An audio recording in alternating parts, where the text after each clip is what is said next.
ভবনে গ্রেড বিমের গুরুত্ব কী এবং কাজ কী আজকে সে সম্পর্কে জানব। গ্রেড বিম মানে একটি শক্ত ভবনের ভিত।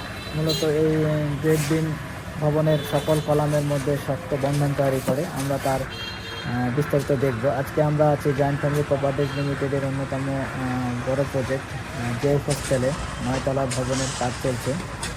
এটা রাজশাহীর মুন্নাফের মোড়ে আমাদের এই প্রজেক্টের লোকেশন। মূলত আমরা ডোমার বালি, স্টোন এবং আকিদ সিমেন্ট ব্যবহার করছি এই প্রজেক্টে। গ্রেড বিম মূলত সকল কলামকে একসাথে টাই করে রাখে। যেমন একটা ভবনের আলাদা আলাদা কলামগুলোকে একটা ইউনিট বানায়। কলামগুলো যেন পাশের দিকে সরে না যায় সেই নিশ্চয়তা তৈরি করে।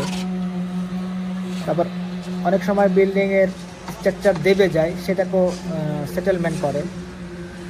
তারপর ভবনের কলামগুলোর মধ্যে যে লোড, সেই লোডটাকে ভাগাভাগি করে দেয়। এছাড়া ভবনের ফাটল বা হেলে পড়ার ঝুঁকিটাও কমায়। গ্রেড বিমে আরও বেশ কিছু গুরুত্বপূর্ণ ভূমিকা আছে, যেমন ভূমিকম্প ও বাতাসের ল্যাটারাল ফোর্স রেজিস্ট করে। ভূমিকম্পের সময় কলামকে একসাথে ধরে রাখে। এছাড়া ফাউন্ডেশনে আসা ল্যাটারাল ফোর্স সমানভাবে ছড়িয়ে দেয়। এছাড়াও পিটের দেয়ালকে সাপোর্ট দেয়। দেয়ালের লোড সরাসরি মাটিতে না গিয়ে বিম কলামে যায়, ফলে দেয়ালে ফাটল কম হয়। এছাড়া কলামের কার্যকর দৈর্ঘ্য অনেকটা কমায়।